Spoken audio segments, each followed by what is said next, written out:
ಧರ್ಮಸ್ಥಳದ ಹತ್ಯಾಕಾಂಡದ ವಿಚಾರದಲ್ಲಿ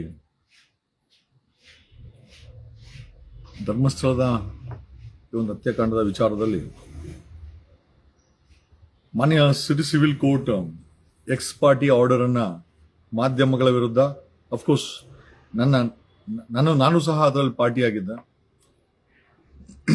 X party injunction ಅನ್ನ ಧರ್ಮಸ್ಥಳದ ಹತ್ಯಾಕಾಂಡದ ವಿಚಾರವಾಗಿ ಏನು ಮಾತಾಡಬಾರದು ಅಂತ ಧರ್ಮಸ್ಥಳದ ವೀರೇಂದ್ರ ಹೆಗ್ಗಡೆ ಕುಟುಂಬದ ಹರ್ಷೇಂದ್ರ ಜೈನು ಮತ್ತಿತರರು ತಂದಿದ್ರು. ಪ್ಲಸ್ ಒಂದು ಗಿಗ್ ಆರ್ಡರ್ ಅನ್ನು ತಗೊಂಡ್ಬಂದಿದ್ರು. ಯಾರ್ಯಾರು ಮಾತಾಡಿದ್ದಾರೆ ಸುಮಾರು 8,800 ಕಂಟೆಂಟು ಅದನ್ನು ಕೂಡ ಡೆಲೀಟ್ ಮಾಡುವಂತ ಆದೇಶವನ್ನ ಅಥವಾ ಗಿಗ್ ಆರ್ಡರ್ ಇಂದ ಡೆಲೀಟ್ ಮಾಡೋ ಆದೇಶವನ್ನ ತಂದಿದ್ರು. ಸೊ ಅದನ್ನ ಒಂದು 3 ದಿವಸಗಳ ಹಿಂದೆ ಸಿಟಿ ಸಿವಿಲ್ ಕೋರ್ಟ್ ಅಲ್ಲಿ ಬಾಲನ್ ಅವರ ಅಡ್ವೊಕೇಟ್ ಬಾಲನ್ ಅವರು, ರಂಗನಾಥ್ ಅವರು, ಪ್ರದೀಪ್ ಅವರು ಸಾಕಷ್ಟು ಜನ ಇದ್ರು. ನಾನು ಪಕ್ಕದಲ್ಲೇ ಇದ್ದೆ, ಪಕ್ಕದ ಕೋರ್ಟಲ್ಲಿ ಇದೆ. ಪ್ರಶ್ನೆ ಮಾಡಿ ಜೊತೆನಲ್ಲಿ ಇವತ್ತು ಮಡಿಕೇರಿಯ ಯೂಟ್ಯೂಬರ್ ಈ ಗಿಗ್ ಆರ್ಡರ್ನ ಮತ್ತೆ ಇಂಜಂಕ್ಷನ್ ಅನ್ನ ಹೈಕೋರ್ಟ್ ಅಲ್ಲಿ ಪ್ರಶ್ನೆ ಮಾಡಿದ್ರು. ಅವರ ಪರ ವಕೀಲರಾದಂತ ವೇಲನ್ನು ಜೊತೆಲಿ ಉದಯ್ ಹೊಳ್ಳ ಇವ್ರಿಗೆ ಧರ್ಮಸ್ಥಳದ ಕುಟುಂಬಕ್ಕೆ ಉದಯ್ ಹೊಳ್ಳ ಅವರು ಅಪಿಯರ್ ಆಗಿದ್ರು. 2 ವಾದಗಳನ್ನ ಆಲಿಸಿದಂತ high court city civil court issue ಮಾಡಿದಂತ ಎಕ್ಸ್ ಪಾರ್ಟಿ ಇಂಜೆಕ್ಷನ್ ಅನ್ನ ತೆರವುಗೊಳಿಸಿದೆ. ಮಾತಾಡಬಹುದು, ಜೊತೆನಲ್ಲಿ ಕಂಟೆಂಟ್ಗಳನ್ನ 8,000 ಚಿಲ್ಲರೆ ಕಂಟೆಂಟ್ಗಳನ್ನ ತೆರವುಗೊಳಿಸಬೇಕು ಅಂತ ಏನು ಆದೇಶ ಮಾಡಿತ್ತು ಅದರ ಮೇಲೂ ಅದನ್ನು ಸಹ ಆದೇಶವನ್ನ ರದ್ದಿಸಿ ಇವತ್ತು ಆ ಆದೇಶದ ಕಾಪಿಯನ್ನ ಹಾಕಿದ್ದೀವಿ. ಕಾನೂನಲ್ಲಿ ಕಾನೂನ ಹೋರಾಟ ಮಾಡಬೇಕಾಗಿದೆ, ಸಾಮಾಜಿಕವಾಗಿ ಒಂದಷ್ಟು ಹೋರಾಟಗಳನ್ನ ಮಾಡಬೇಕಾಗಿದೆ. ಎರಡೂ ಸೇರಿ ಅದರ ಪ್ರತಿಫಲವೇ ಇವತ್ತು ಈ SITಯ ಕಾರ್ಯಾಚರಣೆ. SIT ತಂದೆ ಆದಂತ ಕೆಲಸದಲ್ಲಿ ಮಾಡ್ತಾ ಇದೆ. ಅಂಡ್ SITಯ ಕಾರ್ಯಾಚರಣೆಯನ್ನ ದಿಕ್ಕು ತಪ್ಪಿಸುವಂತ ಕೆಲವೊಂದಷ್ಟು ಷಡ್ಯಂತ್ರಗಳು, ವ್ಯಕ್ತಿಗಳು, ಅದು ಆರ್ ಅಶೋಕ್ ಆಗ್ಬಹುದು, BC ಪಾಟೀಲ್ ಆಗಿರ್ಬೋದು. BC ಪಾಟೀಲ್ ಹೇಳ್ತಾರೆ ಮಾನಸಿಕ ಅಸ್ವಸ್ಥ ಅಂತ, ದೂರುದಾರನನ್ನ ಮಾನಸಿಕ ಅಸ್ವಸ್ಥ ಅಂತ. 14 ವರ್ಷಗಳ ನಂತರ 2014 ಈ ವ್ಯಕ್ತಿ ಧರ್ಮಸ್ಥಳವನ್ನ ಬಿಟ್ಟು ಹೋದಂತ ವ್ಯಕ್ತಿ ವಾಪಸ್ ಬಂದು ಈ ಹತ್ಯೆಗಳಿಗೆ ನಾನು ನೋಡಿದೀನಿ, ನಾನು ಮುಚ್ಚಿದೀನಿ. ಒಮ್ಮೊಮ್ಮೆ ಬಿಲೀವ್ ಇಟ್ ಆರ್ ನಾಟ್, ಈ ವ್ಯಕ್ತಿ 1ಕ್ಕಿಂತ ಹೆಚ್ಚಿನ ಹೆಣಗಳನ್ನ ಊತಿದ್ದಾನೆ. ತನ್ನ ಹೆಗಲಿನ ಮೇಲೆ ಒತ್ತಿಕೊಂಡು ಬಂದು ಅವರು ಅತ್ಯಾಚಾರ ಮಾಡಿ ಬಿಸಾಕಿರುವಂತ ಹೆಣಗಳನ್ನ ಹೆಗಲ ಮೇಲೆ 1-2 ಅವರ ಪರ್ಸನಾಲಿಟಿನೂ ಸಹ ಅದೇ ದೈತ್ಯಾಕಾರವಾಗಿದೆ. ಈ ಭೀಮನ ಪರ್ಸನಾಲಿಟಿ ಸಹ ದೈತ್ಯಾಕಾರವಾಗಿದೆ. ಒಮ್ಮೊಮ್ಮೆ 1ಕ್ಕಿಂತ ಹೆಚ್ಚು ಹೆಣಗಳನ್ನ ತನ್ನ ಹೆಗಲಿನ ಮೇಲೆ ಎತ್ತುಕೊಂಡು ಬಂದು ಮಣ್ಣು ಮಾಡಿರುವಂತ ಪ್ರಸಂಗ ವರ್ಷಾನುಗಟ್ಲೆ ಒಬ್ಬ ವ್ಯಕ್ತಿ 1994ರಿಂದ 2014 ಹೆಚ್ಚು ಕಡಿಮೆ 20 ವರ್ಷಗಳ ಕಾಲ ಬರೀ ಹೆಣ ಊತದಿದೆಯಲ್ಲ, ಆ ಮಾನಸಿಕವಾಗಿ ಆ ವ್ಯಕ್ತಿ ಡಿಪ್ರೆಷನ್ಗೆ ಹೋಗಿಲ್ವಲ್ಲ. ನಿಜವಾಗ್ಲೂ ಎಷ್ಟು ಗಟ್ಟಿ ಇರಬೇಕು ಈ ಭೀಮಾ ಅನ್ನೋ ವ್ಯಕ್ತಿ. ಈಗ ನಮ್ಗೆ ಕೇಳಲಿಕ್ಕೆ ಶಾಕ್ ಆಗುತ್ತೆ, ಅದನ್ನ ಫೀಲ್ ಮಾಡ್ಕೊಂಡ್ರೆ ಶಾಕ್ ಆಗುತ್ತೆ. 20 ವರ್ಷಗಳ ಕಾಲ ಅತ್ಯಾಚಾರವಾದಂತ ಹೆಣಗಳನ್ನ, ಕೊಂದಂತ ಹೆಣಗಳನ್ನ ತಂದು ಹಳ್ಳ ಆಗದು ಊತು ಕೈ ತೊಳ್ಕೊಂಡು ಊಟ ಮಾಡೋದಿದೆಯಲ್ಲ, ಮಾನಸಿಕವಾಗಿ ತುಂಬಾ ಸ್ಟ್ರಾಂಗ್ ಆಗಿರ್ಬೇಕಾಗತ್ತೆ. ಮೋಸ್ಟ್ಲಿ ಭೀಮಾ ಅನ್ನೋ ವ್ಯಕ್ತಿ ಮಾನಸಿಕವಾಗಿ ತುಂಬಾ ಸ್ಟ್ರಾಂಗ್ ಇದ್ದಾರೆ. ರಿಯಲಿ ಯಾರೆತ್ತ ಮಕ್ಕಳು ಗೊತ್ತಿಲ್ಲ, ತಪ್ಪು ಯಾರು ಮಾಡಿದ್ದಾರೆ ಅನ್ನೋದನ್ನ, ಅದಕ್ಕಿಂತ ಇಷ್ಟು ದೊಡ್ಡ ಹತ್ಯಾಕಾಂಡವನ್ನ ಧೈರ್ಯವಾಗಿ ತನಗೇನೋ ಒಂದು ಆಗುತ್ತೆ ಅನ್ನೋದು ಕೂಡ, ಇನ್ಫ್ಯಾಕ್ಟ್ ನಮಗೆ ಬಂದಂತ ಮಾಹಿತಿ ಪ್ರಕಾರ ಭೀಮನ ಕುಟುಂಬಕ್ಕೂ ಕೂಡ ಒಂದಷ್ಟು ಅನ್ಯಾಯಗಳು ಈ ಧರ್ಮಸ್ಥಳದ ದಣಿಗಳಿಂದ ಆಗಿದೆ ಅಂತ ಕೂಡ ಕೇಳ್ಪಟ್ಟೆ. ಸ್ಪಷ್ಟೀಕರಣ ಈಗ ನಾವು ಅದನ್ನ ಡೈವರ್ಟ್ ಮಾಡ್ಲಿಕ್ಕೆ ಹೋಗಲ್ಲ. ಕಾರಣ ಯಾಕೆ ಅಂತಂದ್ರೆ ವಿಚಾರ ಇಲ್ಲಿ ಬಂದ್ ನಿಂತಿದೆ. ಈ ಕೇಸನ್ನ ದಿಕ್ಕು ತಪ್ಪಿಸಕ್ಕೆ ಸಾಕಷ್ಟು ಜನ ಪ್ರಯತ್ನ, ಅದರಲ್ಲಿ ಆಪೋಸಿಷನ್ ಲೀಡರ್ ಆರ್ ಅಶೋಕ್ ಸಹ ಅವರ ಪಾತ್ರ ತುಂಬಾ ದೊಡ್ಡದಿದೆ. ಅವರ ನೇರವಾಗಿ ಕರ್ನಾಟಕದಲ್ಲಿರುವಂತ ಮುಸ್ಲಿಂ ಸಮುದಾಯದ ವಿರುದ್ಧ ಎತ್ಕಟ್ಟಂತ ಬಟ್ ಪ್ರಶ್ನೆ ಏನಪ್ಪಾ ಅಂತಂದ್ರೆ ನಿಜವಾಗ್ಲೂ ಮುಸ್ಲಿಂ ಸಮುದಾಯ ಇದರಿಂದ ಇದ್ದೇ ಕೊಂದವ್ರು ಯಾರು ಅನ್ನೋ ಪ್ರಶ್ನೆನ ಮತ್ತೆ ಅಶೋಕನ್ನೇ ಕೇಳಬೇಕಾಗತ್ತೆ. ಮತ್ತೆ ಕೇರಳ ಸರ್ಕಾರ ಇದೆ ಮತ್ತೆ ಹಾಗಾದ್ರೆ ಅಶೋಕ್ ಅವರೇ ಇದನ್ನ ಕೊಂದಂತವ್ರು ಯಾರು, ತಾವು ಅದನ್ನ ಯಾರು ಕೊಂದಂತವ್ರು ಅಂತ ನೀವೇ ಹೇಳ್ಬಿಡಿ. SIT ತನಿಖೆನೇ ಬೇಡ. ಜೊತೆನಲ್ಲಿ BC ಪಾಟೀಲ್ ಫಾರ್ಮರ್ ಪೊಲೀಸ್ ಮತ್ತೆ I think present Bombay boys ಅಲ್ಲಿ ಅವರು ಕೂಡ ಒಬ್ರು, ಬಾಂಬೆಗೆ ಹೋದಂತ ಬಾಂಬೆ ಬಾಯ್ಸ್ ಅಲ್ಲಿ, ಬಾಂಬೆ ಬ್ಲೂ ಬಾಯ್ಸ್ ಅಲ್ಲಿ BC ಪಾಟೀಲ್ ಕೂಡ ಒಬ್ರು. ತಮ್ಮ ಅಳಿಯ ಸೂಸೈಡ್ ಮಾಡ್ಕೊಂಡ, BC ಪಾಟೀಲ್ ಅವರ ಅಳಿಯ ಸೂಸೈಡ್ ಮಾಡ್ಕೊಂಡ, ಅವ್ರ ಬಗ್ಗೆ ನಮಗೆ ಕನಿಕರ ಇದೆ, ಬೇಜಾರಿದೆ. ಬಟ್ ಆದ್ರೆ ಒಬ್ಬರ ಮೇಲೆ ಆರೋಪ ಮಾಡ್ಬೇಕಾದ್ರೆ BC ಪಾಟೀಲ್ ಇಷ್ಟು ದೊಡ್ಡ ತನಿಖೆ ನಡೀಬೇಕಾದ್ರೆ ಕನಿಷ್ಠ ಅಲ್ಲಿ ಸತ್ತಂತ ಹೆಣ್ಣು ಮಕ್ಕಳ ಆತ್ಮ ಬಗ್ಗೆ ಅವ್ರಿಗಾದಂತ ಅನ್ಯಾಯದ ಬಗ್ಗೆ ಯೋಚನೆ ಮಾಡಿದ. ತನಗೊಬ್ಬ ಮಗಳಿದ್ದಾಳೆ, BC ಪಾಟೀಲ್ ಅವರೇ ನಿಮಗೊಬ್ಬ ಮಗಳಿದ್ದಾಳೆ, ನಿಮ್ ಅಳಿಯ ತೀರೋಗಿದ್ದಾನೆ. ಆ ನೋವು ನಿಮಗ್ ಬಿಟ್ರೆ ಯಾರಿಗೂ ಗೊತ್ತಿರಲ್ಲ. ಬಟ್ ಇವತ್ತು ಇಲ್ಲಿ ಅತ್ಯಾಚಾರಕ್ಕೆ ಒಳಗಾಗಿ ಕೊಂದು ಅನಾಥವಾಗಿ ಊತಿಟ್ಟ ಶವಗಳ ಬಗ್ಗೆ ನೀವುಗಳು ಮಾತಾಡ್ತಾರೋ ಒಂದೊಂದು ಮಾತುಗಳು ಸಹ ತುಂಬಾ ನೋವನ್ನ ಕರ್ನಾಟಕ ಜನತೆಗೆ ತರ್ತಾ ಇದೆ. ಬಟ್ ನ್ಯಾಯಯುತವಾದಂತ ತನಿಖೆ ಖಂಡಿತ ನಡೆಸುತ್ತಾರೆ ಅಂತ ಈ ಮೂಲಕ ಹೇಳುತ್ತಾ ಕಮಿಂಗ್ ಸ್ಟೇಟ್ ಅದಾದ ನಂತರ ಯಾರೋ ಗಿಳಿಯಾರಂತೆ ನುಗ್ಗಿ ಹೊಡಿತೇವೆ ಅಂದ್ರೆ ಧಮ್ಕಿ ಯಾರಾದ್ರೂ ಮಾತಾಡಿದ್ರೆ ಅದನ್ನ ಕೂಡ. ಆಮೇಲೆ ಒಂದು ಕಡೆ ಬೆಂಗಳೂರಲ್ಲಿ ವಿಶ್ವೇಶ್ವರಯ್ಯ ಭಟ್ಟ ಧರ್ಮಸ್ಥಳದ ವೀರೇಂದ್ರ ಹೆಗ್ಡೆನ್ ಕರ್ಕೊಂಡ್ಬಂದು ಅವರನ್ನ ಆಡಿ ಹೊಗಳಿಸಿ ಆ ಬುಕ್ಗಳನ್ನ ರಿಲೀಸ್ ಮಾಡಿ ಮೊರಾಲ್ ಆಗಿ ಜೊತೆಲಿ ನಿಂತ್ಕೊಂಡ ಒಬ್ಬ ಮಾಧ್ಯಮ ಲೋಕದ ಮಾಂತ್ರಿಕನಾಗಿ ಆರೋಪ ಇರುವಂತ ವ್ಯಕ್ತಿಗಳನ್ನ ಕರ್ಕೊಂಡ್ಬಂದು ಬುಕ್ ರಿಲೀಸ್ ಮಾಡಿಸ್ದ. ಆಮೇಲೆ ಪ್ರಯತ್ನಗಳ ಒಂದೊಂದು ಎರಡೆರಡಲ್ಲ ಸಾಕಷ್ಟು ಪ್ರಯತ್ನಗಳು ಸತತವಾಗಿ ನಡೀತು. ಅಪೋಸಿಷನ್ ಲೀಡರ್ ಆಗಿರ್ಬೋದು, BC ಪಾಟೀಲ್ ಆಗಿರ್ಬೋದು, ಕೀರ್ತಿ ಆಗಿರ್ಬೋದು, ಒಂದಷ್ಟು ಗೂಗಲ್ ಪೇಗಳಾಗಿರ್ಬೋದು. ಅಲ್ಟಿಮೇಟ್ ಆಗಿ ಎಲ್ಲರ ಪ್ರಯತ್ನ ಒಂದೇ, ಈ SIT ಅನ್ನ ದಿಕ್ಕು ತಪ್ಪಿಸಿ SIT ನ ಮಾಡಿಸಿದ್ದು ನಾವುಗಳು ನಮ್ಮ ಪ್ರಯತ್ನದಿಂದ ಅತಿ ಹೆಚ್ಚಿನ ಒತ್ತಡವನ್ನ ನಾವು ಹಾಕಿದ್ದಕ್ಕೆ ಈ ಪ್ರಯತ್ನ ಆಯ್ತು. ಇವತ್ತು ಕರ್ನಾಟಕದ ಮಾನ್ಯ ಹೈಕೋರ್ಟ್ಗೆ ನಾವು ಥ್ಯಾಂಕ್ಸ್ ಅನ್ನ ಹೇಳಬೇಕು. ಈ ಎಕ್ಸ್ಪಾರ್ಟಿ ಇಂಜೆಕ್ಷನ್ ಅನ್ನ ಹೈಕೋರ್ಟ್ ತೆರವುಗೊಳಿಸಿದೆ. 8,800 ಕಂಟೆಂಟ್ ಅನ್ನ ತೆಗಿಬೇಕು ಅಂತ ಹಾಕದಂತ ಅಪ್ಲಿಕೇಶನ್ ಸಹ ಡಿಸ್ಮಿಸ್ ಮಾಡಿದೆ. ಸೊ ಎಲ್ಲೋ ಒಂದು ಕಡೆ ನ್ಯಾಯದ ಪರವಾಗಿ ಹೈಕೋರ್ಟ್ ನಿಂತಿದೆ. But coming straight to the point, ಆ ಅಡ್ವೊಕೇಟ್ ಕೇಶವಮೂರ್ತಿ ಹೇಳ್ತಾನೆ, ಈ ಭೀಮಾ ಕಳ್ಳ ಮೈ ಮೇಲೆ ಇದ್ದಂತ ಹೆಣದ ಮೈ ಮೇಲೆ ಇದ್ದಂತ ಇವುಗಳನ್ನ ಒಡವೆಗಳನ್ನ ಕದಿತಾ ಇದ್ದ ಅನ್ನೋ ಆರೋಪವನ್ನ ಮಾಡ್ದ. ಜೊತೆನಲ್ಲಿ ಈ ಎಲ್ಲಾ ಊತಿರುವಂತ ಹೆಣಗಳಿಗೆ ಪಂಚಾಯತಿಯಿಂದ ಎಲ್ಲಾ ದಾಖಲೆ ಇದೆ ಅಂತ. ಮಿಸ್ಟರ್ ಕೇಶವ್ ಮೂರ್ತಿ, ನೀವು ಮಾಜಿ ಆ ಪಂಚಾಯತಿ ಅಧ್ಯಕ್ಷ ಅಂತ ಬೇರೆ ಹೇಳ್ಕೊಳ್ತೀರಾ ಅಲ್ರಿ? ಅಲ್ಲಿ ಊತಕ್ಕೆ ಈ ಹೆಣಗಳೆಲ್ಲ ಊತಿರೋದು ಅರಣ್ಯದಲ್ಲಿ.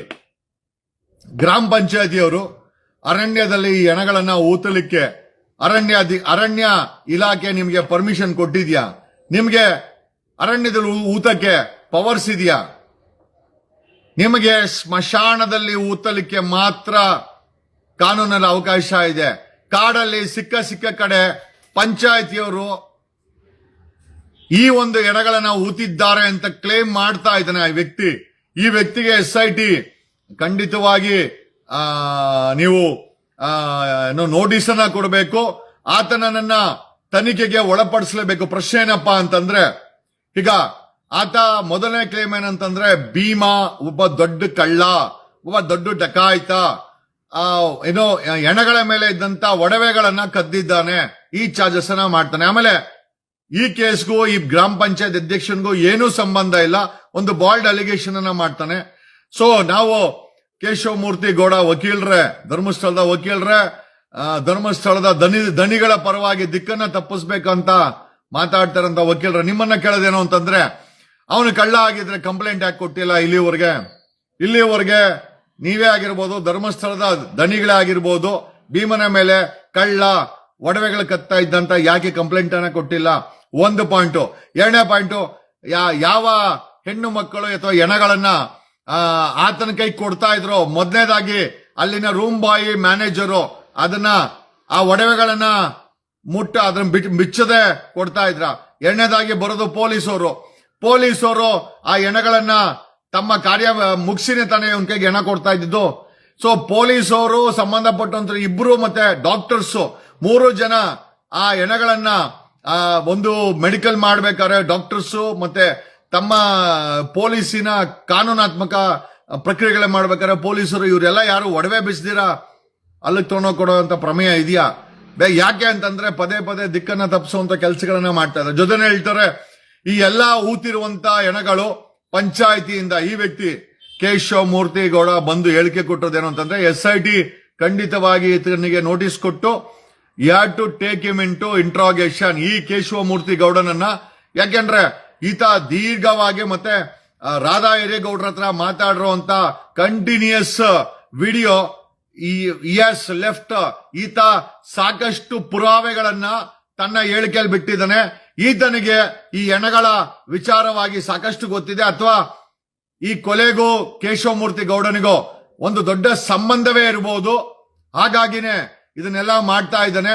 SIT ಅವರು ಈತನಿಗೆ ನೋಟಿಸ್ ಅನ್ನ ಕೊಟ್ಟು ಈತನನ್ನ ಗ್ರಿಲ್ ಮಾಡಬೇಕು, ಇಂಟ್ರಾಗೇಷನ್ ಮಾಡಬೇಕು, ದಿಕ್ಕು ತಪ್ಪಿಸುವಂತ ಕೆಲಸ ಮಾಡ್ತಾ ಇದ್ದಾನೆ. ಈತನಿಗೂ ಕೊಲೆಗಾರರು ಏನೋ ಸಂಬಂಧ ಐತೆ ಅಥವಾ ಈತನು ಕೂಡ ಈತ ಹೇಳೋ ಪ್ರಕಾರ ಏನೋ ಈ ಎಲ್ಲಾ ಹೆಣಗಳನ್ನ ಪಂಚಾಯಿತಿ ಊತಿದೆ ಅಂತ ಹೇಳ್ತಾ ಇದ್ದಾನೆ. ಪಂಚಾಯಿತಿಯವ್ರಿಗೆ ಅರಣ್ಯದಲ್ಲಿ ಊತಲು ಅರಣ್ಯ ಇಲಾಖೆ ಪರ್ಮಿಷನ್ ಕೊಡುತ್ತಾ? ಕೊಟ್ಟಿರೋದಾದ್ರೆ ದಾಖಲೆ ಎಲ್ಲಿದೆ? ಒಂದು. ಎರಡನೇದಾಗ್ಲಿ ಇದಕ್ಕೆಲ್ಲ ದಾಖಲೆ ಇರೋದಾದ್ರೆ ಒಬ್ಬ ಮಾಜಿ ಅಧ್ಯಕ್ಷ ಆಗಿ ದಾಖಲೆಗಳನ್ನ ಪ್ರೊಡ್ಯೂಸ್ ಮಾಡ್ಲಿ. ಮೂರನೇದು, ಮಾಧ್ಯಮದ ಮುಂದೆ ಯಾವುದೇ ದಾಖಲೆ ಇಲ್ಲದೆ ಒಬ್ಬ ಮಾಜಿ ಅಧ್ಯಕ್ಷ ಅನ್ಕೊಂಡು ಕೊಲೆಗಾರರಿಗೆ ಸಪೋರ್ಟ್ ಮಾಡ್ತಾ ಇದ್ದಾನೆ ಅಂತಂದ್ರೆ SIT ಅವರು ಈತನಿಗೆ ನೋಟಿಸ್ ಅನ್ನ ಕೊಟ್ಟು ಈತನನ್ನ ಅರೆಸ್ಟ್ ಮಾಡಬೇಕು, ಇಂಟ್ರಾಗೇಟ್ ಮಾಡಬೇಕು. ಯಾರ ಈತನ ಹಿಂದೆ ಇದ್ದರೆ ಈತನಿಗೆ ಈ ತರ ಒಂದು ದಿಕ್ಕು ತಪ್ಪಿಸುವಂತ ಸ್ಟೇಟ್ಮೆಂಟ್ ಗಳನ್ನ ಕೊಡಲು ಹಿಂದೆ ಹೇಳಿದವರು ಯಾರು? ಅದು ಧರ್ಮಸ್ಥಳದಲ್ಲಿ ಇರುವಂತ ದಣಿಗಳ ಈ ಎಲ್ಲದನ್ನು ಮಾಡಿಸ್ತಾ ಇರೋದು. ಈ ಎಲ್ಲಾ ವಿಚಾರಗಳನ್ನ SIT ತನಿಖೆ ಮಾಡಬೇಕು. ಕೇಶವ್ ಗೌಡ ಅಡ್ವೊಕೇಟ್ ಅವರನ್ಗೆ ನೋಟಿಸ್ ಕೊಟ್ಟು SIT ಅವರು ತಗೊಳ್ಬೇಕು. ಸೊ ಈ ಎಲ್ಲ ಪ್ರಕ್ರಿಯೆಗಳು ಏನ್ ಹೇಳುತ್ತವೆ ಅಂತಂದ್ರೆ ನಿಮ್ಮ ಸತತವಾದಂತ ಮಾನಿಟರಿಂದ ಈ ಒಂದು ಕೇಸು ದಿಕ್ಕು ತಪ್ಪಿಲ್ಲ. It is still alive and it is going in a right, ಒಂದು ಒಳ್ಳೆ ಡೈರೆಕ್ಷನ್ ಅಲ್ಲಿ ಹೋಗ್ತಾ ಇದೆ. ಸಾಕಷ್ಟು ಜನ ಇಲ್ಲಿ ವಿರೋಧಿಗಳ ಗುಂಪು ಇವರೆಲ್ಲ ಹೇಳ್ತಾರೆ, ರಾಕೇಶ್ ಶೆಟ್ಟಿ ಹೇಳ್ದ, ನಿಮ್ಮಪ್ಪ ಯಾರು, ನಿನ್ಗೆ ಹುಟ್ಟಿಸ್ದವನು ಯಾರು, ಸಂತೆನಲ್ಲಿ ಹೋಗಿದ್ರ, ಎಲ್ಲಾ ವಿಚಾರಗಳು ಬಂತು. ಪ್ರಶ್ನೆ ಏನಪ್ಪಾ ಅಂತಂದ್ರೆ ಇವ್ರುಗಳಿಗೆಲ್ಲ ಬ್ರೀಫ್ ಕೇಸ್ ಕೊಟ್ಟು ಇವ್ರ ಬಾಯಲ್ಲಿ ಸ್ಟೇಟ್ಮೆಂಟ್ ಕೊಡಿಸ್ತಾ ಇರೋ ಅಂತ ಕೊಲೆಗಾರ ಯಾರು? ಆ ಕೊಲೆಗಾರನ್ಗೆ ಅಷ್ಟು ಪವರ್ ಇದೆಯಾ? ರಾಕೇಶ್ ಶೆಟ್ಟಿಯನ್ನ ಅಡ್ವೊಕೇಟ್ ಕೇಶವಮೂರ್ತಿ ಗೌಡನನ್ನ ಕೊಂಡುಕೊಂಡು 6 ವರ್ಷಕ್ಕೂ ಫಂಡ್ ಮಾಡಿ ಈ ಒಂದು ಹೇಳಿಕೆಗಳನ್ನ, ದಿಕ್ಕು ತಪ್ಪಿಸುವ ಹೇಳಿಕೆಗಳನ್ನ ಮಾಡಿಸ್ತಾ ಇರುವಂತ ಕೊಲೆಗಾರನ ಬಳಿ ಅಷ್ಟು ಹಣ ಇದೆಯಾ? ಅಷ್ಟು ದೊಡ್ಡ ವ್ಯಕ್ತಿನ ಅಷ್ಟು ಇನ್ಫ್ಲೂಯೆನ್ಸ್ ಮಾಡ್ಲಿಕ್ಕೆ ಕೊಲೆಗಾರ ಪ್ರಯತ್ನ ಮಾಡ್ತಾ ಇದ್ದಾನೆ ಅಂತಂದ್ರೆ ಖಂಡಿತವಾಗಿ ಭೀಮನ ಹೇಳಿಕೆನಲ್ಲಿ ತಾಕತ್ತಿದೆ, ಭೀಮನ ಹೇಳಿಕೆನಲ್ಲಿ ಸತ್ಯ ಇದೆ. ಭೀಮ ಹೇಳಿದಾನೆ ಹೆಣಗಳನ್ನ ಒಂದು ಕಡೆ ಉಣ್ತಾ ಇದ್ದೆ, ಮತ್ತೆ ದಾಖಲೆಗಳು, ಆ ಹೆಣಕ್ಕೆ ಸಂಬಂಧಪಟ್ಟ ದಾಖಲೆಗಳನ್ನ ಇನ್ನೊಂದು ಕಡೆ ಗುಂಡಿ ತೆಗೆದು ಉಣ್ತಾ ಇದ್ದೆ. ಈಗ ನಮ್ಗೆ ಒಂದು ಕಡೆ ದಾಖಲೆ ಸಿಕ್ಕಿದೆ, ಗುಂಡಿ ನಂಬರ್ 1ರಲ್ಲಿ, ಸೈಟ್ ನಂಬರ್ 1 ಗುಂಡಿ ನಂಬರ್ 1ರಲ್ಲಿ ದಾಖಲೆ ಸಿಕ್ಕಿದೆ. ಇನ್ನೊಂದು 6ನೇ ಸೈಟ್ ಅಲ್ಲಿ ನಮಗೆ ಪಳೆಯುಳಿಕೆ ಸಿಕ್ಕಿದೆ. ಅಂದ್ರೆ ಈ ದಾಖಲೆಗಳನ್ನ ಒಂದು ಕಡೆ ಉಂಟಾ ಇದ್ದದ್ದು ನಿಜ. ಈತ ಕಂಪ್ಲೇಂಟ್ ಅಲ್ಲಿ ಹೇಳಿದಾನೆ, FIR ಅಲ್ಲಿ ಬಂದಿದೆ, ಮತ್ತೆ ಪೊಲೀಸರ ಮುಂದೆ ಕೊಟ್ಟಿರುವಂತ ಹೇಳಿಕೆಯಲ್ಲಿ ಹೇಳಿದಾನೆ. ಜೊತೆನಲ್ಲಿ ನ್ಯಾಯಾಧೀಶರ ಮುಂದೆ ಸಹ ಇದೇ ಹೇಳಿಕೆ ಹೇಳಿದಾನೆ.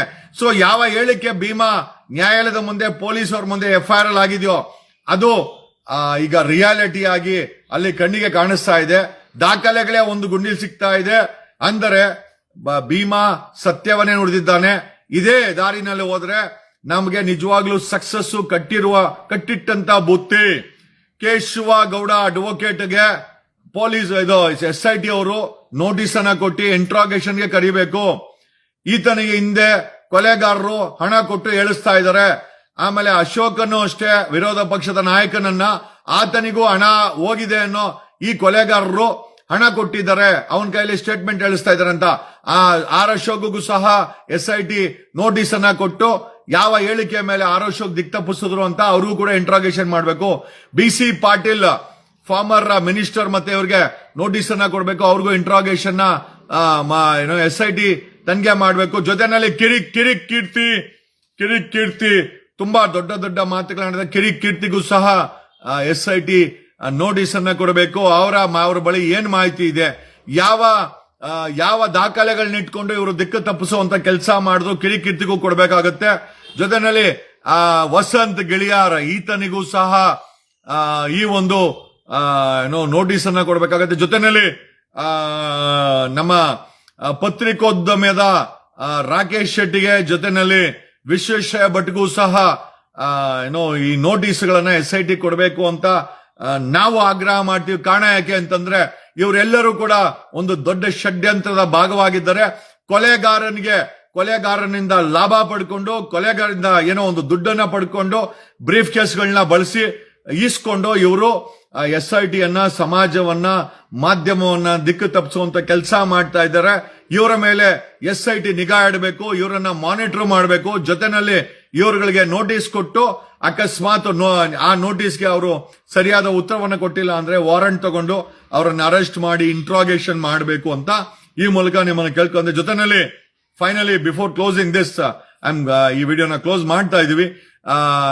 ಇವತ್ತು ಪ್ರಜ್ವಲ್ ರೇವಣ್ಣ ಅವರ ಕನ್ವಿಕ್ಷನ್ ಆಗಿದೆ. ತಪ್ಪು ಮಾಡಿದ್ದಾರೆ, ಕೋರ್ಟ್ಗೆ ತಪ್ಪು ಅನ್ಸಿದೆ, ಕನ್ವಿಕ್ಷನ್ ಕೊಟ್ಟಿದ್ದಾರೆ. ಅಂಡ್ ಕೋರ್ಟಿನ ವರ್ಡಿಕ್ಟ್ ಅನ್ನ ನಾವೆಲ್ಲ ವೆಲ್ಕಮ್ ಮಾಡ್ತೇವೆ. ಬಟ್ ಪ್ರಶ್ನೆ ಏನಪ್ಪಾ ಅಂತಂದ್ರೆ, ನಿನ್ನೆ ಮಾಲೆಗಾಂವ್ ಬ್ಲಾಸ್ಟ್ ವರ್ಡಿಕ್ಟ್ ಆಗಿದೆ. ಅಲ್ಲಿ ಆರೋಪಿಗಳನ್ನ ಖುಲಾಸೆ ಮಾಡಿದ್ದಾರೆ. ಅಂದ್ರೆ ಅವ್ರ ವಿರುದ್ಧವಾಗಿ ಯಾವುದೇ ದಾಖಲೆ ಇಲ್ಲ ಅಂತೇಳಿ ಅವ್ರನ್ನ ಖುಲಾಸೆ ಮಾಡಿದ್ದಾರೆ. ಮಾಲೆಗಾಂವ್ ಬ್ಲಾಸ್ಟ್ ವ್ಯಕ್ತಿಗಳನ್ನ ನ್ಯಾಯಾಲಯ ಖುಲಾಸೆ ಮಾಡುತ್ತೆ, ಪ್ರಜ್ವಲ್ ರೇವಣ್ಣನನ್ನ ಕನ್ವಿಕ್ಟ್ ಮಾಡುತ್ತೆ. ಎರಡು ವೆರಿ ವೆರಿ ಸೀರಿಯಸ್. ಒಂದ್ರಲ್ಲಿ ಕನ್ವಿಕ್ಷನ್ ಆಗುತ್ತೆ, ಇನ್ನೊಂದನ್ನ ಕೈ ಬಿಡ್ತಾರೆ. ಪ್ರಶ್ನೆ ಏನಪ್ಪಾ ಅಂತಂದ್ರೆ, ಎರಡು ಕೇಸಲ್ಲಿ ಕೈ ಬಿಡ್ಲಿಕ್ಕೆ ಕಾರಣ ಏನು, ಕನ್ವಿಕ್ಷನ್ ಕೊಡ್ಲಿಕ್ಕೆ ಕಾರಣ ಏನು, ಇವೆರಡನ್ನೂ ನೋಡ್ಬೇಕಾಗತ್ತೆ. ಒಂದೇ ಸಮಾಜದಲ್ಲಿ ಎರಡು ಸೀರಿಯಸ್ ಕೇಸಲ್ಲಿ ಒಂದರಲ್ಲಿ ಕೈ ಬಿಡ್ತಾರೆ ನ್ಯಾಯಾಲಯ, ಇನ್ನೊಂದರಲ್ಲಿ ಕನ್ವಿಕ್ಷನ್ ಮಾಡುತ್ತೆ.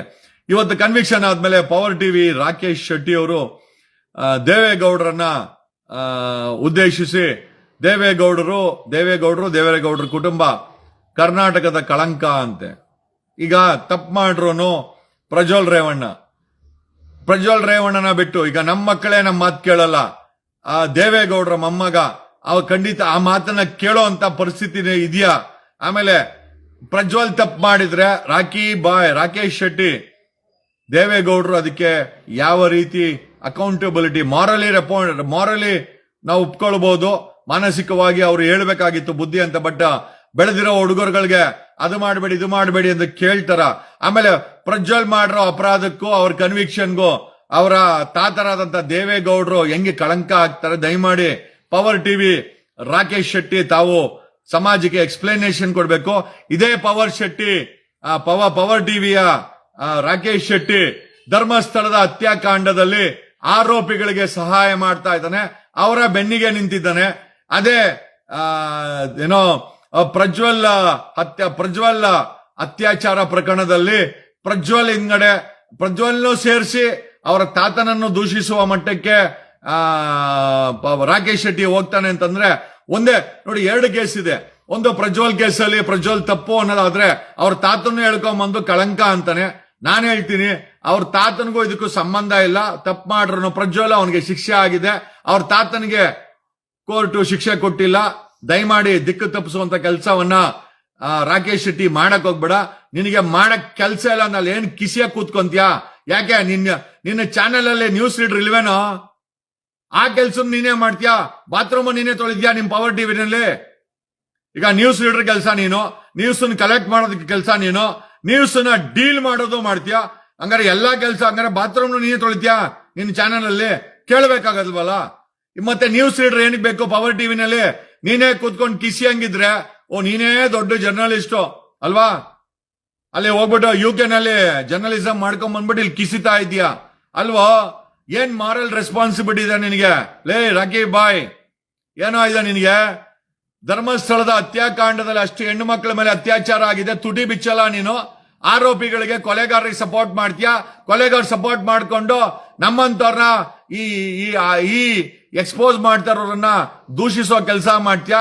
ಅದೇ ಪ್ರಜ್ವಲ್ ರೇವಣ್ಣ ಕೆಲಸದಲ್ಲಿ ಪ್ರಜ್ವಲ್ಗೆ ಕನ್ವಿಕ್ಷನ್ ಆಗಿದೆ, ಕ್ಯಾಕರ್ ಸುಗಿ ನಮ್ಗೇನ್ ಬೇಡ ಅಂತ ಹೇಳ್ತಾ ಇಲ್ಲ. ಅವ್ರ ತಾತ ಹೆಂಗ್ ಲೆಕ್ಕಾಚಾರಕ್ಕೆ ಬರ್ತಾನೆ?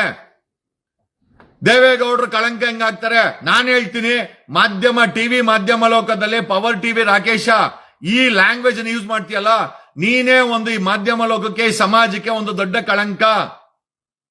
ಯಾಕೆ ಕಳಂಕ ಅಂತ ಹೇಳ್ತೀವಿ ಅಂತಂದ್ರೆ, ಒಂದು ಪ್ರಜ್ವಲ್ ಕೇಸಲ್ಲಿ ಪ್ರಜ್ವಲ್ನ ಕನ್ವಿಕ್ಷನ್ ಆದ್ರೆ ಅವ್ರ ತಾತನ್ನ ಕಳಂಕ ಅಂತೀಯ. ಒಂದು ಓಕೆ, ಅದರಲ್ಲಿ ಆರೋಪಿಗಳ ವಿರುದ್ಧವಾಗಿ ನೀನಿದ್ಯಾ. ಅದೇ ಧರ್ಮಸ್ಥಳದ ಹತ್ಯಾಕಾಂಡದ ವಿಚಾರದಲ್ಲಿ ನಿನ್ನ ಸ್ಟ್ಯಾಂಡು ಆರೋಪಿಗಳ ಪರವಾಗಿ. ಒಂದು ಕೇಸಲ್ಲಿ ಆರೋಪಿಗಳ ವಿರುದ್ಧವಾಗಿ, ಧರ್ಮಸ್ಥಳದ ಪ್ರಜ್ವಲ್ ಕೇಸಲ್ಲಿ ಆರೋಪಿಗಳ ವಿರುದ್ಧವಾಗಿ ಪವರ್ ಟಿವಿ ರಾಕೇಶ, ಧರ್ಮಸ್ಥಳದ ಕೇಸ ವಿಚಾರವಾಗಿ, ಆ ಧರ್ಮಸ್ಥಳದ ಹತ್ಯಾಕಾಂಡದಲ್ಲಿ ಆರೋಪಿಗಳ ಪರವಾಗಿ ಕೆಲಸ ಮಾಡ್ತಾನೆ. ಎರಡು ಅತ್ಯಾಚಾರ, ಎರಡು ಕೊಲೆ. ಇನ್ಫ್ಯಾಕ್ಟ್ ಪ್ರಜ್ವಲ್ ಕೇಸಲ್ಲಿ ಬರೀ ಅತ್ಯಾಚಾರ, ಈ ಕೇಸಲ್ಲಿ ಅತ್ಯಾಚಾರ ಆದ್ಮೇಲೆ ಕೊಲೆಯಾಗಿ ಮುಚ್ಚಾಕಿದ್ದಾರೆ. ಇಷ್ಟು ಸೀರಿಯಸ್ ಕೇಸಲ್ಲಿ ಆರೋಪಿಗಳ ಪರವಾಗಿ ಡಿಬೇಟ್ ಮಾಡ್ತಾನೆ. ಅಲ್ಲಿ ಎಲ್ಲೂ ಕೂಡ ನ್ಯೂಟ್ರಲ್ ಮೇಂಟೈನ್ ಮಾಡಲ್ಲ. ದೇವೇಗೌಡರು ಕರ್ನಾಟಕ ಕಳಂಕ ಅಂತೆ. ಆ ರೀತಿ ಕಳಂಕ ಅಂತ ಎತ್ಕೊಂಡ್ರೆ 224 MLAಗಳಲ್ಲಿ ಕರೆಕ್ಟ್ ಆಗಿ ವೆರಿಫೈ ಮಾಡಿದ್ರೆ, ಎಂಪಿಗಳಲ್ಲಿ ವೆರಿಫೈ ಮಾಡಿದ್ರೆ 90% ಅವರೆಲ್ಲಾನು ಕಳಂಕನೇ, ಇನ್ಕ್ಲೂಡಿಂಗ್ ಸದಾಶಿವ ನಗರ ನಿಮ್ ದೋಸ್ತು ರಾಕೆ, ಅದು ಕೂಡ ಕಳಂಕನೇ. ಕಳಂಕ ರಹಿತವಾಗಿ ಯಾರೋ ಇದಾರಲ್ಲಿ ರಾಕಿ, ನ್ಯೂಸು ನೀನೇ ಓದ್ತೀಯ, ನ್ಯೂಸನ್ನು ನೀನೇ ಜೋಡಿಸ್ಕೊಂತೀಯ, ಆಮೇಲೆ ನ್ಯೂಸ್ ಹೋಗಲ್ಲ ನೀನೇ ಡೀಲ್ ಮಾಡ್ತೀಯ, ಏನೇನ್ ಕೆಲಸ ಮಾಡ್ತೀಯ ಲೇ Rocky. We wanted to know news ತರ ಹೇಳಿದ್ರೆ ನ್ಯೂಸ್ ಚಾನೆಲ್ ಅದೆಲ್ಲ, ಅದು ಪವರ್ ಟಿವಿ ಜೊತೆನಲ್ಲಿ ಪಬ್ಲಿಕ್ ಟಿವಿ ರಂಗನಾಥ್ ಬಾಯೇ ಬಿಚ್ಚಿಲ್ಲ. ರಂಗ ನಾವು ನೋಡಿದ್ದೀವಿ. ಯಾವತ್ತಿಂದ ಗೊತ್ತಾ ರಂಗ? ನಿಮ್ಮ ಹವಾಯಿ ಚಪ್ಪಲಿಯಿಂದ ನಾವು ನೋಡಿದ್ದೀವಿ. ಧರ್ಮಸ್ಥಳದ ಹತ್ಯಾಕಾಂಡದ ಬಗ್ಗೆ ನಿಮ್ಮ ಟೀಮ್ ಹೇಳ್ತಾನಂತೆ ಪಬ್ಲಿಕ್ ಟಿವಿ ರಂಗನಾಥ ಹವಾಯಿ ಚಪ್ಪಲಿ ರಂಗನಿಂದ ನಾವು ಕೇಳ್ತಾ ಇದ್ದೀವಿ. ಈ ಧರ್ಮಸ್ಥಳದ ಹತ್ಯಾಕಾಂಡನ ರಿಪೋರ್ಟ್ ಮಾಡಬೇಡಿ ಅಂತ ಹೇಳ್ತಾನಂತೆ. ರಂಗನಾಥ್ ಚಿಪ್ಪನ್ನ ಇದ್ದಂತ ಹೇಳದಂತ ಸುಳ್ಳುಗಾರಲ್ಲ ತಾವು. ಈಗ ಆ ಮಟ್ಟಕ್ಕೆ ಬಕೆಟ್ ಹಿಡಿದು ದಿಕ್ಕ ತಪ್ಪಿಸುವಂತ ಕೆಲಸ ಯಾಕೆ ಬೇಕು ರಂಗನಾಥ್? ಯಾಕೆ ಧರ್ಮಸ್ಥಳದ ಹತ್ಯಾಕಾಂಡದ ಬಗ್ಗೆ ಯಾಕೆ ತುಟಿ ಬೀಸ್ತಾ ಇಲ್ಲ ರಂಗನಾಥ್? ನಾವು ಕೇಳ್ಬೋದಲ್ವಾ? ಏನಾದ್ರೂ ನಿಮ್ಗೆ ಇನ್ಫ್ಲೂಯೆನ್ಸ್ ಏನಾದ್ರು ಆಗಿದೆಯಾ, ಅಥವಾ ಏನಾದ್ರೂ ಇನ್ಫ್ಲೂಯೆನ್ಸ್ ಆಗಿ ಏನಾದ್ರೂ ಬಂದಿದೆಯಾ? ಎಲ್ಲ ಕೇಳಬೇಕಾಗತ್ತೆ. ನೋಡಿ, ನ್ಯೂಸ್ ತರ ನ್ಯೂಟ್ರಲ್ ಆಗಿ ಕೊಡಿ. ನಾವು ಅದನ್ನ ತಗೊಳ್ಳೋದೋ ಬಿಡೋದೋ ಸಾರ್ವಜನಿಕರು ಡಿಸೈಡ್ ಮಾಡ್ತೀವಿ. ಈಗ ನಿಮ್ಮಗಳನ್ನ ಬಿಟ್ಟು ನಮ್ಮನ್ನ ಫಾಲೋ ಮಾಡ್ತಾರೆ ಜನ ಅಂತಂದ್ರೆ, ಎಲ್ಲೋ ಒಂದ್ ಕಡೆ ಮಾಧ್ಯಮ ಮಿತ್ರರು, ಮಾಧ್ಯಮ ಸ್ಯಾಟಲೈಟ್ ಚಾನೆಲ್ಗಳು ತಮ್ಮ ಕ್ರೆಡಿಬಿಲಿಟಿನ ಕಳ್ಕೊಂಡಿದೆ ಅಂತ ಕ್ಲಿಯರ್ ಆಗಿ ಗೊತ್ತಾಗ್ತಾ ಇದೆ. Whatever it is there, SIT ರಚನೆ ಆಯ್ತು. ಇಲ್ಲಿ ಇವತ್ತಿಗೆ 4ನೇ ದಿವಸ ಕಂಪ್ಲೀಟ್ ಆಯ್ತು. ಒಂದು ಪಳೆಯುಳಿಕೆ ಸಿಕ್ಕಿದೆ, ಡಾಕ್ಯುಮೆಂಟ್ ಸಿಕ್ಕಿದೆ. ಮುಂದೆ ದೊಡ್ಡ ದಾರಿ ಬೆಳಕಾಗಿ ಕಾಣ್ತಾ ಇದೆ. ಯಾವ ರೀತಿ ಪ್ರಜ್ವಲ್ ರೇವಣ್ಣನ್ಗೆ ಶಿಕ್ಷೆ ಕೊಡ್ತೋ ಅದೇ ರೀತಿ ಧರ್ಮಸ್ಥಳದ ಈ ಹತ್ಯಾಕಾಂಡದ ಆರೋಪಿಗಳಿಗೆ, ಕೊಲೆಗಾರರಿಗೆ ಶಿಕ್ಷೆ ಆಗಲೇಬೇಕು ಅಂತ ಈ ಮೂಲಕ ಕೇಳಿಕೊಡ್ತಾ, ಕರ್ನಾಟಕ ಸರ್ಕಾರ ಈ ಹತ್ಯಾಕಾಂಡದ ವಿಚಾರವಾಗಿ ಒಂದು ಸ್ಪೆಷಲ್ ಕೋರ್ಟ್ ಅನ್ನ ಸೆಟಪ್ ಮಾಡಬೇಕು. ಸ್ಪೆಷಲ್ ಕೋರ್ಟ್ ಯಾಕೆ ಸೆಟಪ್ ಮಾಡಬೇಕು ಅಂತಂದ್ರೆ, ಈ ಒಂದು ಹತ್ಯಾಕಾಂಡದ ಟ್ರಯಲ್ ನ ಡೇ ಟು ಡೇ ಬೇಸಿಸ್ ಮೇಲೆ ಕಂಡಕ್ಟ್ ಮಾಡಬೇಕಾಗತ್ತೆ ಅಂತ ಹೇಳುತ್ತಾ, SITಗೆ ಬೇಕಾದಂತ ಸಂಪೂರ್ಣ ಸಹಕಾರವನ್ನ ಸರ್ಕಾರ ಕೊಡಬೇಕು. We thank SIT. ಇಷ್ಟು ದೊಡ್ಡ ಡೆವಲಪ್ಮೆಂಟ್ ಅನ್ನ ನೀವೆಲ್ಲ ಮಾಡಿದಿರಾ. ಖಂಡಿತವಾಗಿ ನಿಮ್ಮನ್ನೇನೇ ಗದರ್ಬೋದು, ಕೇಳಬಹುದು, ಬಟ್ ಆದ್ರೆ ನೀವು ಮಾಡ್ತಾರಂತ ಕೆಲಸ ನಿಜವಾಗ್ಲೂ 6 ಕೋಟಿ ಕನ್ನಡಿಗರು ತುಂಬಾ ಸಂತೋಷವಾಗಿದ್ದಾರೆ. ಇದೇ ರೀತಿ ಮುಂದುವರಿಸಿ ಈ ಕೇಸು ಒಂದು ಘಟ್ಟಕ್ಕೆ ಹೋಗಿ ಆರೋಪಿಗಳಿಗೆ ಅರೆಸ್ಟ್ ಮಾಡಿ ಜೈಲ್ಗೆ ಹಾಕ್ಬೇಕು ಅಂತ ಹೇಳ್ತಾ, ಥ್ಯಾಂಕ್ ಯು, ನಮಸ್ಕಾರ ಕರ್ನಾಟಕ, ಥ್ಯಾಂಕ್ ಯು, ವಂದನೆಗಳು. See you, happy weekend. ಇವತ್ತು ಶುಕ್ರವಾರ, ಹ್ಯಾಪಿ ವೀಕೆಂಡ್, ಹ್ಯಾಪಿ ಫ್ರೈಡೆ ಅಂತ ಹೇಳುತ್ತಾ ಈ ನನ್ನ ಲೈವ್ ಅನ್ನ ಮುಗಿಸ್ತಾ ಇದ್ದೀನಿ. Thanks a lot, love you all. ನಾನು ನಿಮ್ಮ ವಕೀಲ್ ಸಾಬ್ KN Jagadish Kumar. Thank you.